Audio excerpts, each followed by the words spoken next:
Hello guys, hello sa mga Leo, okay? March 31, 2026 guys, okay? Katapusan ng March, ito ang inyong message sa mga Leo. Tingnan natin ang inyong message. At payo, guys. Okay. Leo, March 31, 2026. Tingnan natin ang mahalagang message sa inyo. Isang mahalagang message dito guys. Okay, Leo, kayo ba ay dealing sa Scorpio? Guys, may taong nag-iisip sa inyo. Isang person na ay naghihintay ng tamang timing to talk again. Leo, tingnan natin to. Punong-puno ito ng emosyon, guys. Okay, Leo, March 31, 2026. Tingnan natin ang inyong message dito.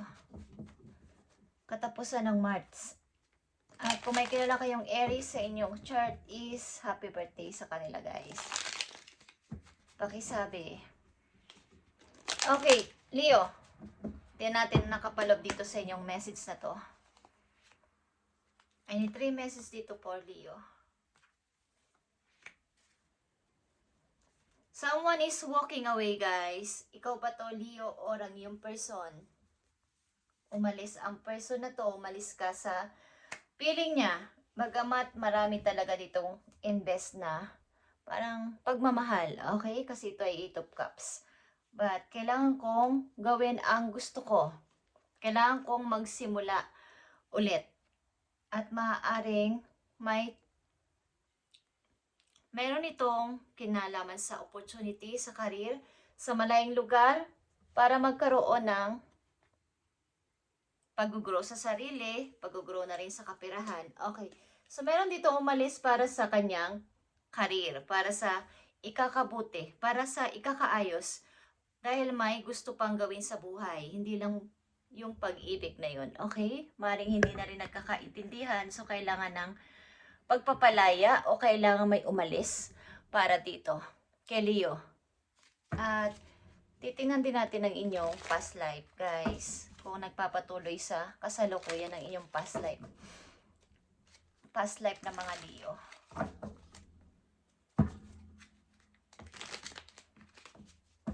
Para to sa mga Leo, March 31, 2026. Past life ng mga Leo. Okay. So, tingnan natin ang inyong message, guys. Okay, to ay temptation. Guys, kayo ay kasal sa person na to na maaaring hindi na nagkakaayos o hindi na nagkakasundo. So, meron ditong marriage involved. At yung hiwalay man kay literal or civil or what is, mayroong hiwalayan na naganap dito guys. At katulad ng sinabi ko, someone is umalis nga. At may tao ditong naghihintay ng tamang timing to talk again. Something na wala pa siguro tong closure sa inyong dalawa. Leo, tingnan natin tong temptation. Andito ang 4 of Cups. Andito ang 7 of Wands. At nandito ang 3 of Swords in reverse. So, sa nangyaring ito is mayroon talagang kumbaga, may pag-iisip-isip ng paglayo o hindi, but mayroong talagang paninimbang. Kaya lang, mayroon nang talagang umalis para i-improve ang sarili at mamuhay mag-isa at proteksyonan ang sarili. Okay, maraming may nagalit sa human o sa person na to is maraming nagsasalita ng hindi maganda. Bakit nagkaganito ang inyong sitwasyon dalawa? At maaaring ikaw ang yung person ay unti-unti nang nakaka-move on galing sa pagka-broke ng kanyang mga puso. Pero andito pa din yung kirot. Okay, andito pa rin yung sakit, kaya lang ay unti-unti nang nakaka-move. At maaaring ikaw ito, okay, Leo, na wala kang pakialam ano man ang sabihin ng iba o ng mga taong involved sa buhay mo o sa buhay nila, sa buhay niya, is andito ka sa iyong posisyon na pinoprotektahan mo ng sarili mo sa ngayon at nagpapatuloy sa buhay. Ito ay 7 of Wands, okay? Nagpapatuloy sa buhay para sa pag-unlad sa sarili, okay? So, hiwalay na kayong dalawa, Leo, na yung person dito sa Message na to sa mga Leo na ganito ang sitwasyon is titingnan natin ang inyong message o payo. Okay? Sa inyong past life, tingnan natin. Leo. Andito ang sa inyong past life is something na kayo ay nag-escape. Okay, mga Leo sa kanilang past life, umi-escape na kayo sa bilangguan. Okay, so nagpatuloy nga to sa inyong present. Something na kayo ay nakalaya o lumaya sa isang kasal o sa isang pagsasama na hindi na okay, hindi na healthy. Okay, toxic relationship o toxic marriage ito na nakalaya na kayo. So, maaring naputol na ang inyong past. At pinoprotektahan nyo o dapat yung protektahan ang sarili nyo sa anuman na magaganap sa kasalukuyan ninyo sa mga taong may galit sa inyo or sa mga taong involved sa inyong kapareha na inyong inalisan o umalis sa inyo. Aliman dyan is protektahan nyo yung sarili sa ngayon at magpatuloy sa buhay, Leo. At sa inyong past life, ganito din ang nangyari sa inyo. But sa inyong past life kayo ay nakakulong dito at naka-escape. Okay? Nakalaya na at nagpatuloy sa inyong kasalukuyan, imprisonment. Okay? Freed.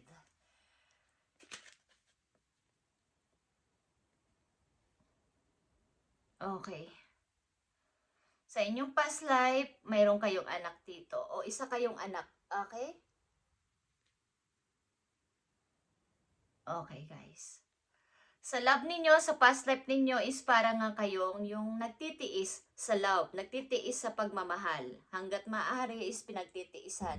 Hanggat maaari, gustong i-grow ang relationship. Okay? But maaring naputol na to, tong past ninyo. Okay, slander is your trauma sa inyong past, Leo, at ang inyong location sa inyong past life is sa Europe, Western Europe. At maaaring sa inyo talagang lahi, okay? Sa inyong dugo is merong something European, okay? Na dugo ang inyong lahi, ang inyong mga kamag-anak, ancestors, okay? So, ang inyong, iwasan nyo kayo ay madrain, okay? Sa inyong, o kaya ay kayo ay magkaroon ng yung problema sa puso, okay? Sa inyong kasalukuyan, guys. Just say, iwasan ninyo ang magkaroon ng problema sa inyong puso, hindi lang sa pagka-broken heart, yung sakit sa puso, okay? So, kayo ay mag-ingat sa inyong heart. Palusugin nyo ang inyong puso, guys. Leo, kumain kayo ng mga pampalusog ng puso at laging maging masaya, laging umismile. Ano man ang mangyari, ano man ang maging sitwasyon, lagi niyong iisipin na ang dumadaan lang yan at magiging maayos din ang lahat. Okay? Sa inyong kasalukuyan, okay na kayo at maaari naka-escape na kayo dito o nakalis na kayo sa ganitong klaseng relasyon na unhealthy. So, may tao din pa dito na gusto kayong kausapin at inaabangan ang tamang oras at tamang timing na kayo ay makita at makausap. Tingnan natin ang inyong payo, guys.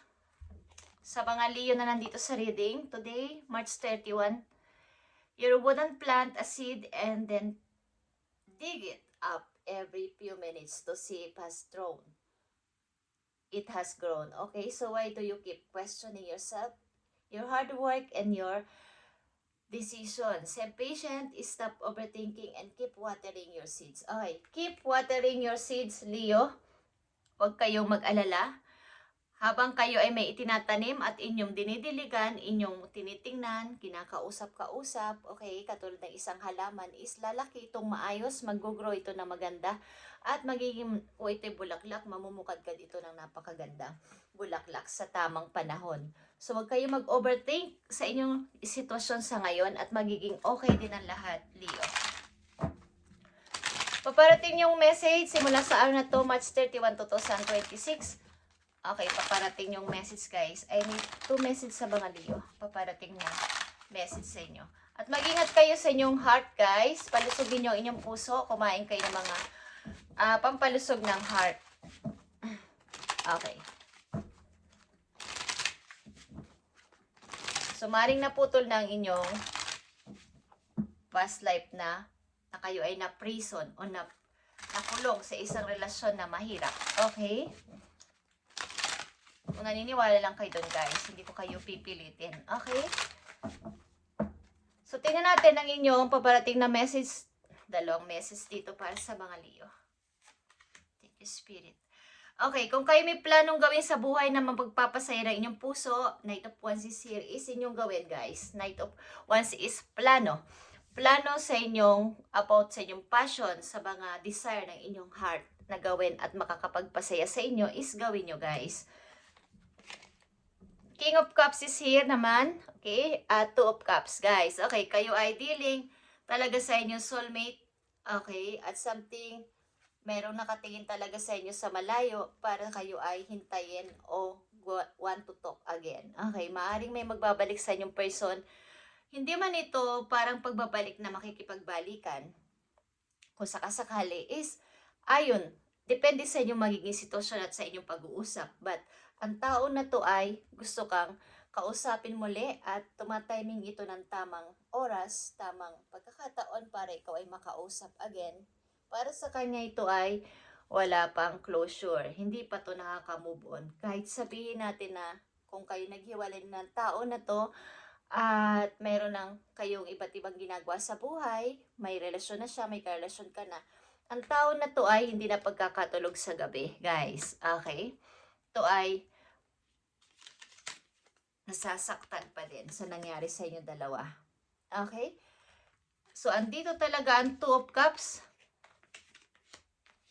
and Two of Cups. Okay, at King of Cups. Dalawang King of Cups, dalawang Two of Cups, guys. Tao na to ay hindi nananahimik.